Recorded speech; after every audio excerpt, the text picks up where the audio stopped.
This is Philosophy Bites with me, David Edmonds. And me, Nigel Warburton. Philosophy Bites is available at www.philosophybites.com. There's a difference between uncertainty and indeterminacy. As Robert Williams explains, the latter, indeterminacy, poses the deeper problems. For it seems to suggest that there are cases where we can't apply, in any conventional sense, the concepts of true and false. This episode of Philosophy Bites is made in association with Vagueness and Ethics, a research project funded by the European Commission and based at Uppsala University in Sweden. Robert Williams, welcome to Philosophy Bites. Very glad to be here, Nigel. The topic we're going to focus on today is decision-making under indeterminacy. Now, is indeterminacy just when you don't know something?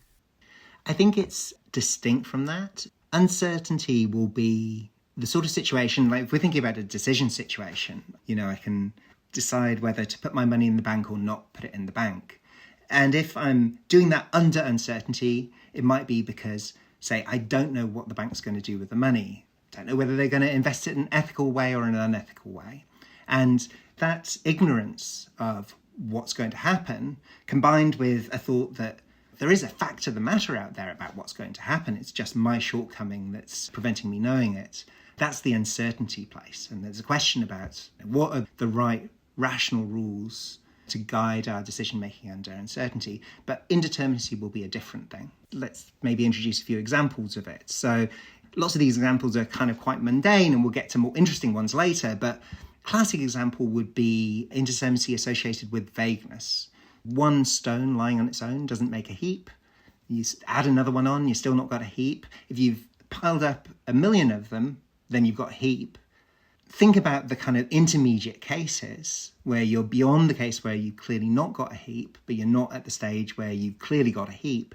Those kind of borderline cases in the middle of it, those are cases where it may be indeterminate whether what I've got is a heap or not. The colour case would be another case of this. So, we continuously change the colour that appears on our screen from a pure yellow to a pure red. Some of these changes are indiscriminable, right? So you can't tell the difference just by looking. But in those kind of cases, it's very hard to think that there's a kind of last case where it's true that it's yellow and a first case where it's true that it's not yellow. You want to think that there's some cases which out there in the world objectively have a question mark over them, that there's no fact of the matter about whether they're yellow or not. Well, there is this way of looking at determinacy that some people have taken that basically makes it come out as a kind of uncertainty. It's just there is a right answer about how many stones make a heap or how many hairs you have to have on your head not to be bald. It's just we don't know what the right answer is. Yeah, that's right. So maybe most famously put forward by Timothy Williamson in recent years. And the way I think about this, Timothy Williamson wouldn't be happy about me characterising it this way, but I think of that as a kind of eliminativism about the phenomenon. The way that I think about this, he's saying, well, you thought there was this interesting category, these cases where there's no fact of the matter, these cases where it's indeterminate whether or not something's yellow, but in fact, there's no such phenomenon. All there is ignorance. Would you say the same about a pile of stones, that there's one stone that you put on that changes it from something that wasn't a heap into it being a heap? Yeah, exactly. He's going to say that there's a particular, if you like, magic stone that when you add it to the heap, turned it from a non-heap into a heap.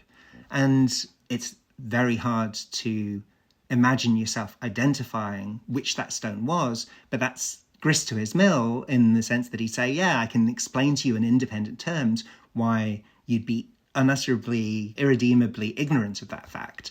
For him, it's all about ignorance and nothing about whether the categories in the world are themselves objectively fuzzy. And what's his motivation for taking that counterintuitive position?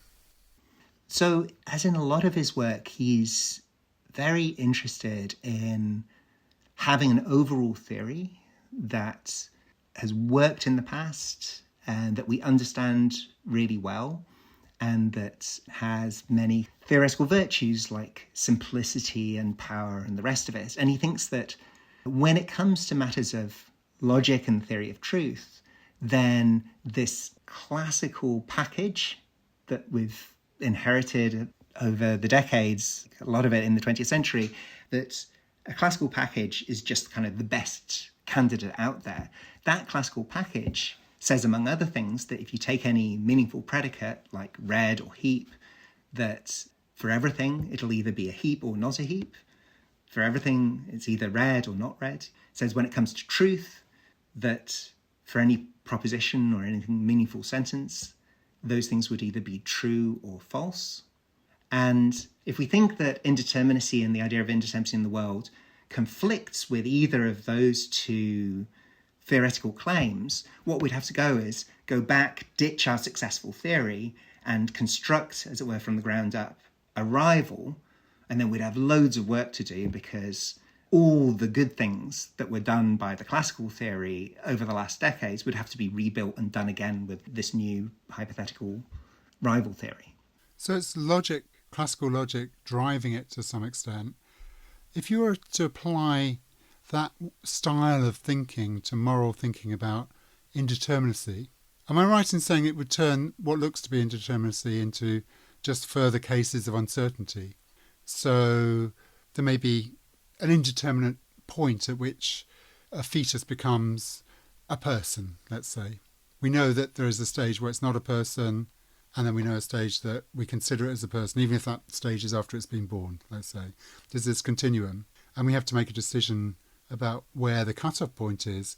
On his view, we make a decision, but we're just ignorant of where it really is. Whereas if you think that indeterminacy actually does occur, there may not be a straightforward right answer about where the cut-off point is. Yeah, I think that's right. So let's take a case which matters of life and death turn. There's a house. In order to stop fire spreading down a street, we have to blow up this house. We might be uncertain whether there's somebody still left inside it. And that's a matter of ordinary uncertainty, right? There's a fact of the matter about whether somebody's inside it, but, maybe to save other lives, the best thing to do would be to blow up the house. Or maybe it wouldn't be, that it's not worth that risk. So that's the kind of life or death decision-making under uncertainty. And then you think about cases like the case you brought up. If you thought, well, is this just a cluster of cells or is this a person with kind of moral rights? And on the view where indeterminacy in whether that cluster of cells counts as a person is just a matter of uncertainty, then the decision about whether it's permissible to destroy that cluster of cells would be analogous to knocking down this house, being uncertain about whether there's somebody inside it. So if you take the kind of line that Timothy Williamson has done and apply it in a moral case, you might say that there is a fact of the matter, if you believe in moral facts, about whether someone's a person or not. It's just you don't happen to know the fact. What would you say from the point of view of somebody who believes that there is genuine indeterminacy in the world? Yeah, so one approach to these questions of no fact of the matter that some people have explored and that I've explored myself in some of my work are thinking that rather than there being a kind of binary of truth and falsity, you've got degrees of truth. So for any kind of intermediate degree between 1 and 0, like 0.75, there's a property of being true to degree 0.75. When you've got a case of one of these intermediate colour patches, for example, something intermediate between red and yellow, then you might say, well, this kind of yellowish patch it's only 0.75 yellow, for example. If you've got that conception of what's truth going there, number one, you're going to have to do something different at the level of the logic to fit with that truth. So you might have a different system of reasoning that comes out, and that's part of the package deal that you'll have to build up. But another thing you have to do is say something different about how those properties, these truth properties, fit with our rational attitudes and our rational decision making. If you've got truth and falsity and you're thinking about what the correct attitudes are to have them, ideally you want to believe the true things and disbelieve the false things. Now, if you've got something intermediate between truth and falsity, the question is like, okay, what should I do in this case? What's the correct attitude to have when something is kind of halfway between? So one thing you need to start doing is revising your account of what correct attitudes are and how they fit with these properties. And that's going to have knock-on consequences then for what happens when you combine beliefs, desires, and what decisions they recommend. If I've understood you correctly, you're saying that you've explored the idea that things can be true to a greater or lesser extent. It's like more true, but they're not necessarily true, 100% true. Whereas the classical logic theory says that every meaningful proposition is either true or false. That seems intuitively appealing to somebody not immersed in the world of logic, but why would logicians be worried about that? I mean, one thing is it just doesn't feature in their best theories. So if you remember what we said about Williamson earlier, he was saying, look, we've got a standing theory that's been presupposed by all these guys, and that's been really successful. And now what you're doing is knocking out a bit of it, the bit that is the theory of truth that says everything is either true and false. And you're replacing it by saying, well, we'll have, rather than those two truth values, we might have infinitely many. It's the thought that for this local problem, you might think, about vagueness, we're going and just kind of knocking out one piece kind of at the foundations of successful theory. And that looks like something that you don't want to do without checking that it doesn't make broader structural difficulties for the whole edifice. Okay, that's one way out. You can have degrees of truth. And that's going to have its own complications about how you play that out and discover those degrees of truth and how you assign particular values to various statements about the world. Are there other ways of explaining indeterminacy which don't go down the line of saying it's really just another kind of uncertainty? So the other thing that you might do, which is try to preserve that classical structure as much as possible and really bring a lot of scrutiny to the question about whether you're committed to thinking there's facts of the matter about whether something's read or not read, whether something's a person or not a person, just by saying that statements about that are either true or false and there's no intermediate status. Think about it this way. There's a lot of people who think that it's compatible with thinking there's no fact of the matter about whether this bundle of cells is a person or not, with saying, well, it either is a person or isn't a person. They say, well, it's either a person or not a person, but it's indeterminate which. They've got themselves comfortable with saying that, and then they might give a revisionary theory of truth on top of that. But if you've gone that far, if you think that we can be realist about there being no fact of the matter about whether the bundle of cells is a person, while still admitting it's either a person or not a person, it doesn't seem all that much of a stretch to say, well, it can still be indeterminate, there's no fact of the matter about whether it's a person, even though it's either true or false that it's a person. That is, the properties of truth and falsity themselves might be indeterminate. There may be no fact of the matter whether this thing is true or false. So the thought that people are having is that you can say this disjunction, this complex statement, this bundle of cells, it either is a person or isn't a person, without admitting there's a fact of the matter, whether it's a person. So the one way that some people think about the colour case is the following. We've already, as a matter of linguistic conventions, settled the clear cases of yellow and the clear cases of not yellow. In the middle, where the borderline cases are going to live, that's an area where our linguistic conventions have left things pretty open. Now, imagine that what we've got to play with in terms of the interpretations of our language are all classical interpretations, the sort of thing that Williamson gives the thumbs up to. But because of this sort of openness in our conventions, there may be more than one of those that are still in the running after you've kind of filtered out all the ones that contradict all the paradigm cases, that we've got all the settled linguistic conventions. So maybe among the things that are still in the running, the interpretations of our language still in the running, is one that puts the boundary between yellow and non-yellow early in the series, and one that puts the boundary between yellow and non-level late in the series.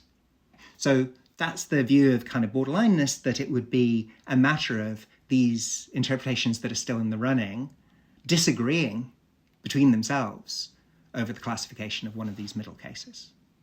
And that's one view that's out there about what it takes for there to be no fact of the matter about whether this patch is yellow, that these kind of interpretations still in the running disagree among themselves over its classification. But notice, each of these classifications was a classical interpretation, and so it said the same thing about all the things that classical interpretations agree on. One thing that all classical interpretations agree on is that that it's yellow or not yellow, that gets to be true. For different reasons on the two cases. On one, because the patch in question counted as not yellow. For the other one, it counted as yellow. But both of them at the level of it's yellow or not yellow agreed. And so this overall theory says, look, it's a fact that the colour patch is yellow or not yellow, despite being borderline. Do you feel that, having investigated this quite deeply, that you're anywhere nearer to resolving the issue, or are we just at the beginning? So I guess my view will be that we're nearer the beginning than the end of that kind of project, and that what has to be done is to build up the rivals to the uncertainty reductionist view that we've been exploring, so that they're kind of complete enough theories that you can actually measure their virtues and vices against the virtues and vices of the kind of eliminating no fact of the matter and doing everything with ordinary uncertainty. Robert Williams, thank you very much. Thank you very much.